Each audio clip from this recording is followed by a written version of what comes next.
Let's take a breath together and drop down again into the space between the words. What a beautiful jewel of a day. Not that the rainy days weren't also beautiful.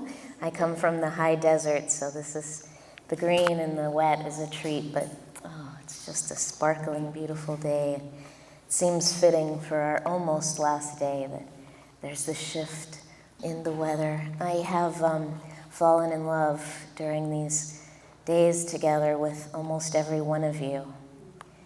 And it's interesting because, of course, when I prepared this talk back in New Mexico, reality was one way, and there's a new reality this morning. So in some ways, my talk feels irrelevant, not the least of which ways is the fact that all my friends have stolen all my material over the last 4 days.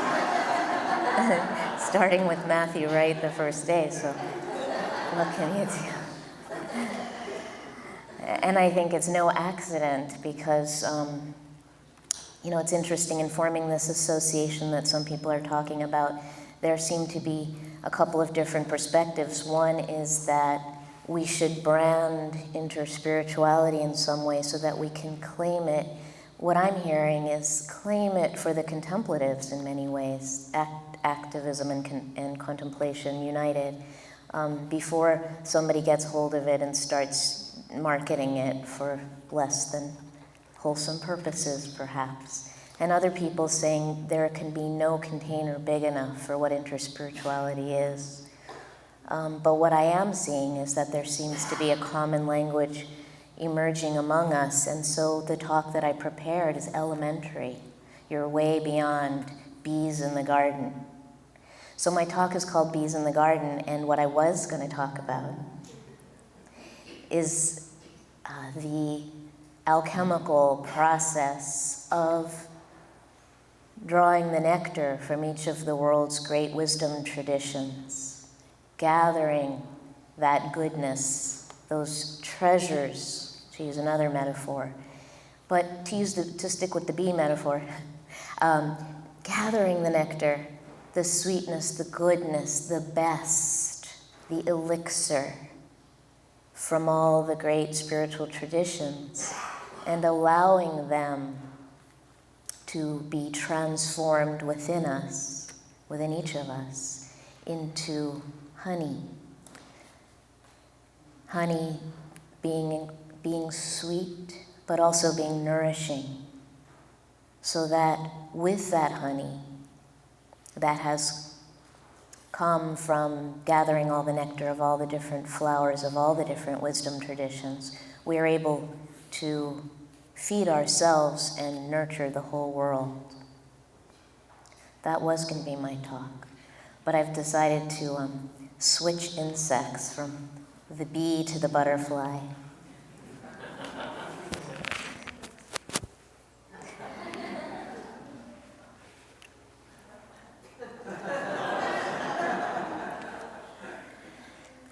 Because the butterfly, of course, experiences transformation, metamorphosis through melting, through the annihilation of the caterpillar. So I'm not really sure what I'm going to say, except that many of you have broken hearts, either right now or at some other time in your lives. And all the great spiritual traditions assure us that it is not in spite of, but through our brokenness, that we are transformed and become an instrument of service for all beings, potentially.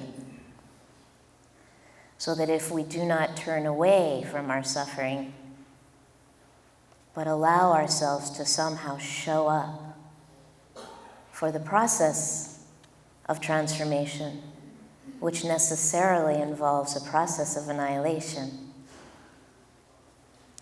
then the fruit of that transformation is something with which we can feed the world. And what I know from being hanging out with you guys over the last few days is that every one of you seems to be interested not as a sideline, but primarily in service. So in addition to being bees who gather the nectar, turn it into honey, gather the sweetness from all the traditions, and offer that honey to the world to feed all beings, I see that many of you, probably all of you, have been broken. And that in your annihilation and in your resurrection, there are fruits that ripen, and you feed the world with those. So the way I started my journey was, as many of you have, with being brought to my knees, being undone, being unraveled by the pain of the world. So I started my spiritual journey very young with death. Death has always been my gateway. And when I was 14, my first love was killed in a gun accident. And I moved right after that to the Lama Foundation. But I was already primed for what Lama had to offer, Lama being the original interspiritual community, I think, on the planet, and still thrives as such in the mountains of northern New Mexico. But my parents were part of the counterculture. They were pioneers of the countercultural movement. They were anti-war activists during the Vietnam era, and they uprooted us from our suburban Long Island, New York, secular Jewish lifestyle, and brought us to all over the country on a kind of odyssey that led us ultimately to the mountains of northern New Mexico. And Lama Foundation ran the alternative school that my siblings and I went to.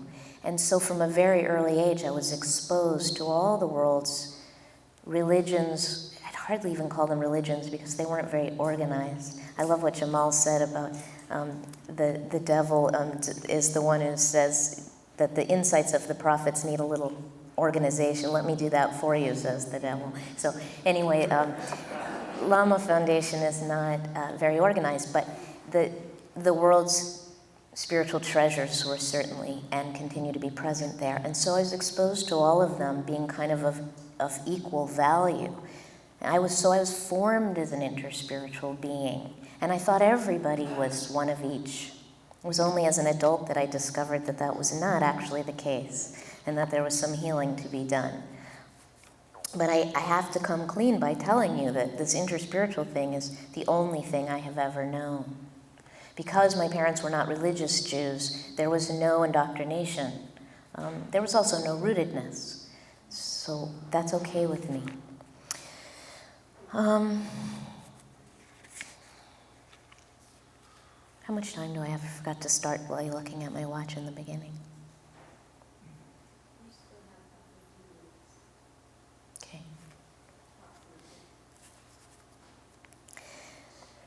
So although I began my spiritual path in earnest at age 14 or so, as many of you I hear did also, it was only when I turned 40 that I feel my spiritual life truly began, in the sense that my most shattering loss occurred, and from that shattering, I dropped down into a state that I'd like to address for a moment, that I think is relevant to all of us on an interspiritual path.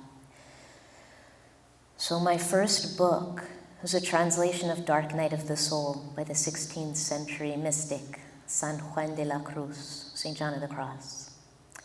And on the day that Dark Night of the Soul came out, my 14-year-old daughter Jenny was killed in a car accident.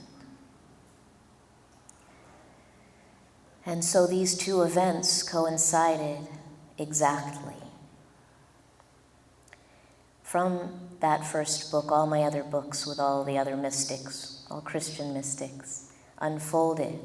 But the teachings of the Dark Night of the Soul continue to be, for me, the core teaching of my life. And so I want to address that teaching now. I know many of you are familiar with it. Many of you live it. But the essential teaching of the dark night of the soul is not about having a hard time. It's not even about experiencing a shattering loss necessarily. The dark night of the soul is that spiritual phenomenon that may even be invisible to anyone else. But it's when deep inside an emptying begins to happen, that we may experience as a drying up of all the juicy spiritual feelings that have sustained us along our path. You know, when you chant the names of God and your heart flies open and you feel the presence of the Holy One in every fiber of your being. Has anyone ever experienced that? That exaltation that feeds us on our journey. In the dark night of the soul, sometimes inexplicably, that dries up and falls away, that sense of felt connectedness to the beloved.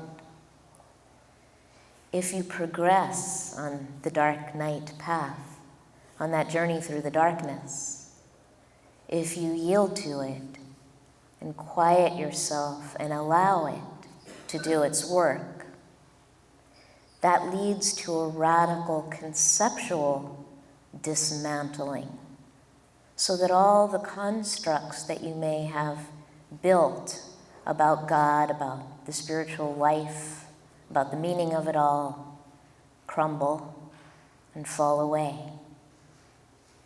It's a harrowing journey. It's a journey of radical unknowingness.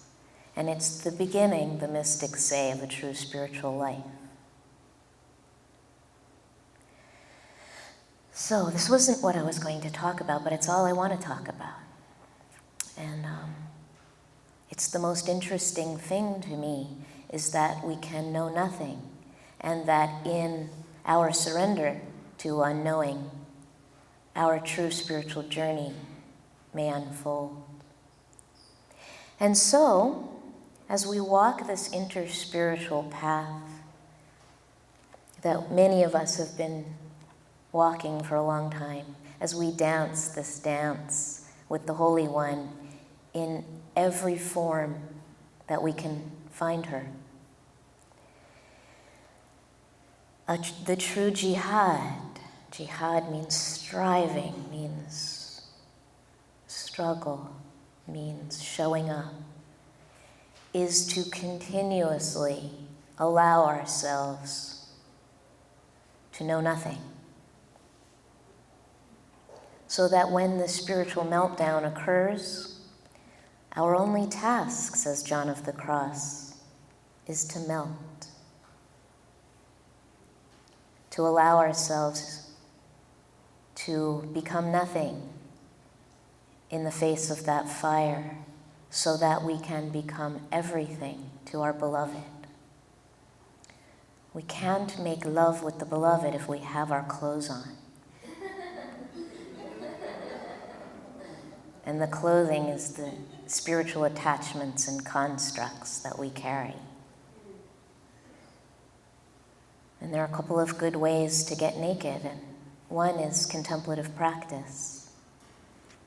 And the other one is just life's difficulties and sorrows and sufferings. They have a stripping action.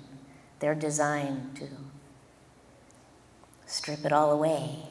And so when that happens, we don't need to invite it, it will come. I think, is there anyone in here who has not suffered? So when it happens, when it comes, John of the Cross says that we are to stop doing spiritual practice in those moments and to just be still and allow what he calls the ineffable sweetness to rise up from that quietness of yielding to what is. And all the great wisdom traditions say the same thing. I wonder what else I was going to say that I didn't.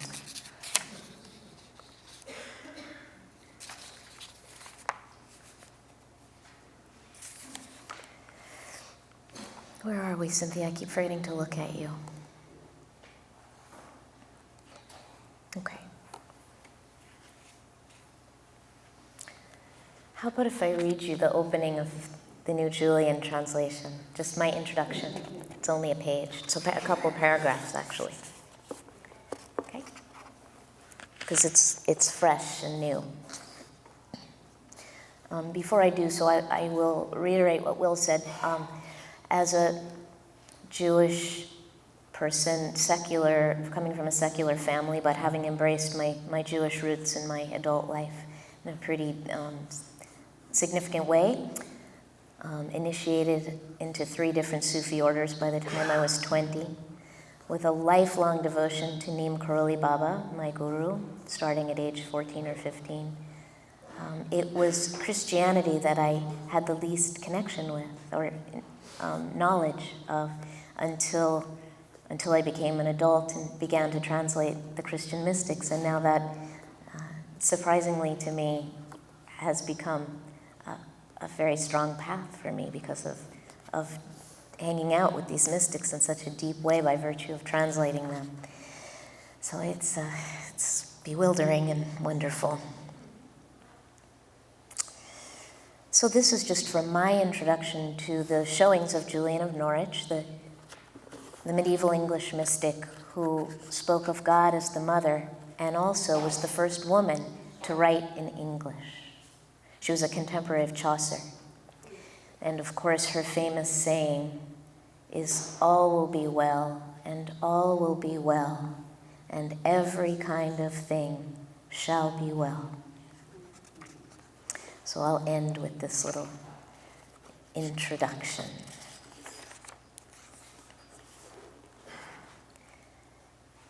You have been to the threshold of death and felt the breath of eternity on your eyelids. You don't need the appointed intermediaries to tell you about the Holy One. You have had a direct encounter, and it has changed you. When they speak about God's will and tell you exactly how to interpret it, you stifle a chuckle and try to look pious. You have gone riding wild horses with the Holy One along a rocky seashore under the full moon. They warn you about impure thoughts, but the God you love is an unconditionally loving mother who squeezes your cheeks, looks into your eyes, and tells you that you are the most adorable creature she ever created. Ever since that troublemaker Eve handed that gullible Adam the fruit of the tree of the knowledge of good and evil, they say, human beings have been continuously messing up and suffering the consequences. But in the depths of your darkest despair, your beloved calls to you. Look, she says, and opens the fathomless, beautiful wound of her heart so that you can peer inside. All creation is nestled there, bathed in beauty. Do you see any sin here? She asks. Do you detect a shred of retribution? You do not. All you perceive, from horizon to endless horizon, is love. As far as your eye can see, there stretches a line of joyous children being welcomed home. The God you have met does not want your self-recrimination. You have already paid the price for your stumbling. You have endured the sorrow and weariness ignorance brings. Your God would never punish you for being a human being. This life itself is your penance, she reminds you. But it is also more than that. It is a crucible for transformation.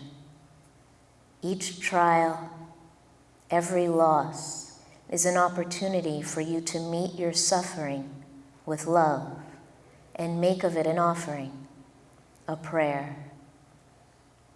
The minute you lift your pain, like a candle, the darkness vanishes and mercy comes rushing in to heal you.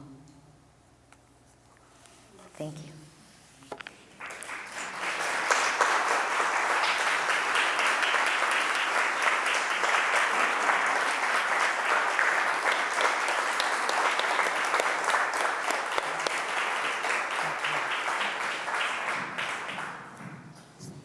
Thank you, Mirabai. Thank you. It strikes me that your story puts you in a very unique position, your deep InterSpirituality. And I know that just only recently, as you mentioned, you discovered that not everybody is this way, and you've experienced some pushback to that. And it strikes me that you're in a rare position to share with us how to handle the pushback. I have this childlike innocence, you may have noticed, that so I always think everybody's loving and nice, and it always bewilders me when they're not. I'm now blogging for the Huffington Post, so I'm growing up fast.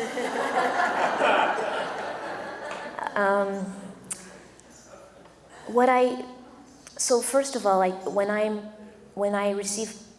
encounter pushback, I don't push back. I yield, because John of the Cross taught me that. But so I try to really listen. What I find is that whenever I receive criticism, and it's not usually personal, it's usually about walking an interspiritual path, which I think is what you're referring to, Kate. When I receive challenges about the wisdom and even the likelihood of that happening, I remind people, because it's usually from people in our own American culture who have a Judeo-Christian heritage, that it is our birthright to walk an interspiritual path. And I remind them of the story of Jacob wrestling with the angel of God and being renamed Israel. And that is our legacy, that is our birthright, to grapple with the divine, to not just take the easy answers and believe what we're told, but to engage with truth wherever we can find it. And in that jihad, to use that word again, we galvanize our own spiritual understanding and have something to give, so that not only is it okay to find and encounter the Holy One in multiple spiritual traditions and in a kind of trans-religious spirituality, but it's what we're supposed to do, and it's what we're built to do that. I believe, I guess what I tell people is that I believe in our capacity to discern. I think we human beings have built into us we're not stupid. Well, some of us are, but mostly not. I can be stupid quite often, but when we allow ourselves to draw on that innate wisdom, we have a faculty of discrimination built in, so that we can discern truth from falsehood, and that far from being a path of spiritual dilettantes who want to dabble in this and that, feel-good spirituality and not show up for the hard work of the spiritual life, the truly harrowing, difficult, rigorous path is the interspiritual path, because it's so demanding that we continue to discern and hone and find the treasures. It takes work.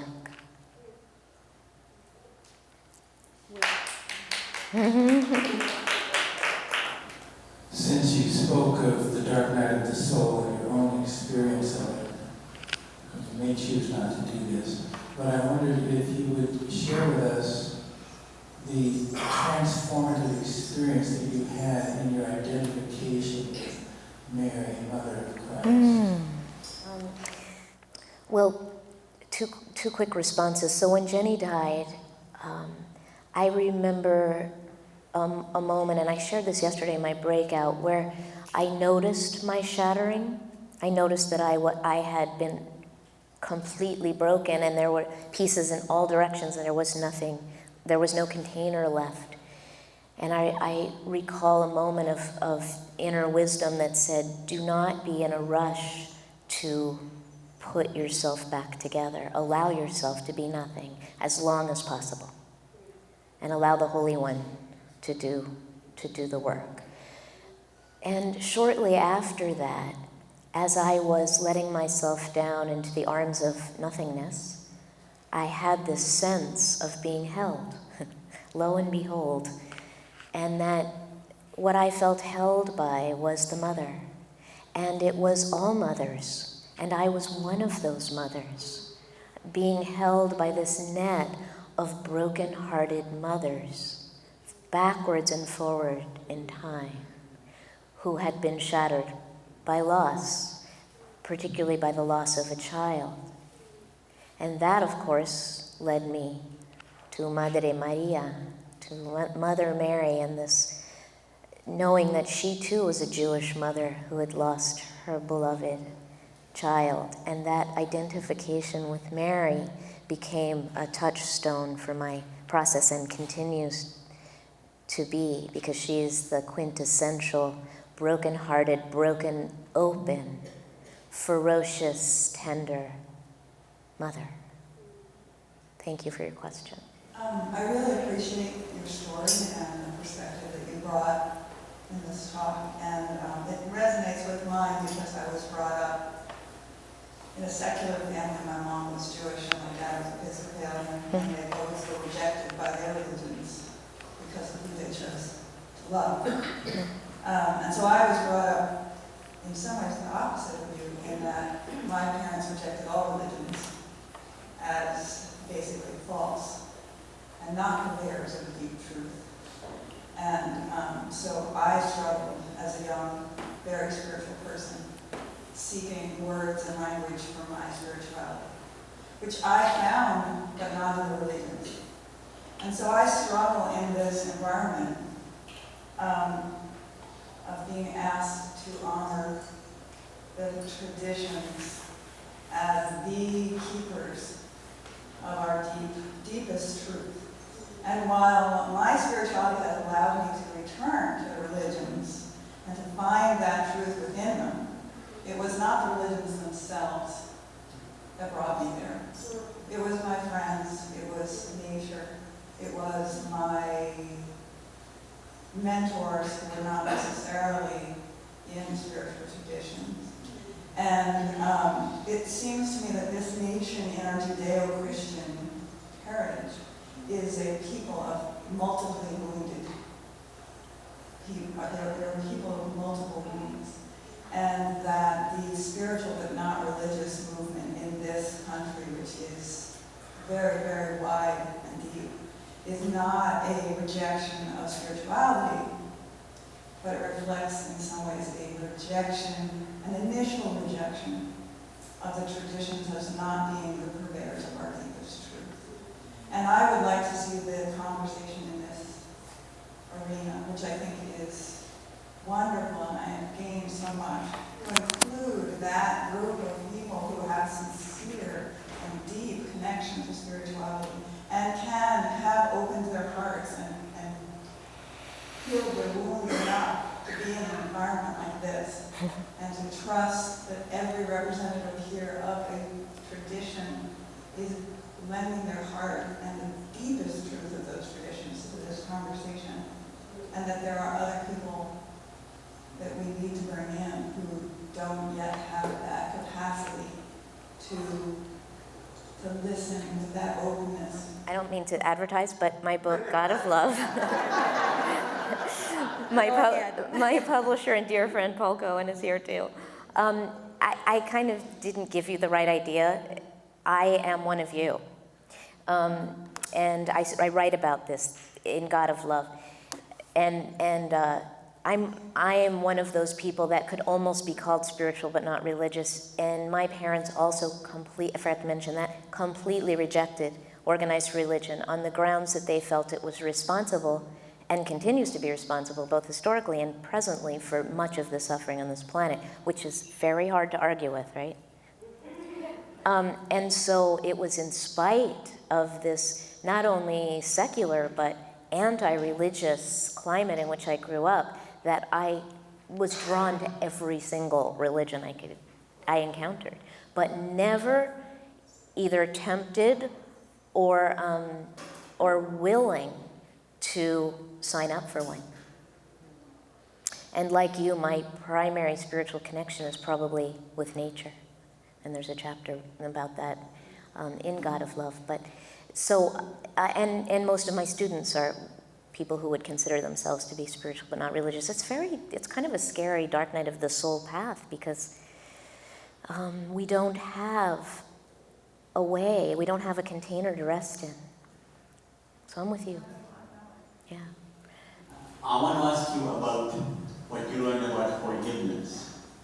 And to tell you that only about 15 years ago, I did go to Auschwitz, where my father was killed. And I wanted to touch his soul. And I felt I did. And I wanted to touch the souls of the other victims. And I felt that I did. And then, I don't know why or how, it came to me to touch the souls of the victimizers and to forgive them. And so much of my cycles of anxiety fell away after. On the other hand, most Jews cannot forgive. Wiesenthal, the Nazi hunter, has a book where he asked many people, and most, if not all, Jews said it was too great a crime, only God can forgive. And yet I found some forgiveness in myself and some of the others who were there. So I want to ask you, what did you learn about forgiveness? Thank you. I know we're pretty much out of time, so I have one word: grace. Now a couple more words. We can't forgive by ourselves, is what I learned. You can't muster up forgiveness. You can't direct your own movie. I know, I've tried, haven't you? You know, where there comes a scene that you're merrily moving along, directing the movie of your life, so you think, and then a scene happens and it's not okay with you. So you try to change it. You say, cut, rewind, let's reshoot that scene. And you can't change it, so you keep trying desperately to cut, rewind, reshoot the scene of the movie of your life, and then you discover that there's nothing you can do of your own accord to change what is broken inside or outside. And so it seems to me that the entire spiritual life is about this process of doing our work to sweep out the chamber of the heart, to polish the mirror, to whatever the metaphor might be, to cultivate the spiritual discipline, to make ourselves ready for the Holy One to come in. But that process is a matter of grace, and forgiveness is a matter of grace, that we can do the inner work, and then we have to let go, and grace comes and forgiveness comes as it came for you. Thank you.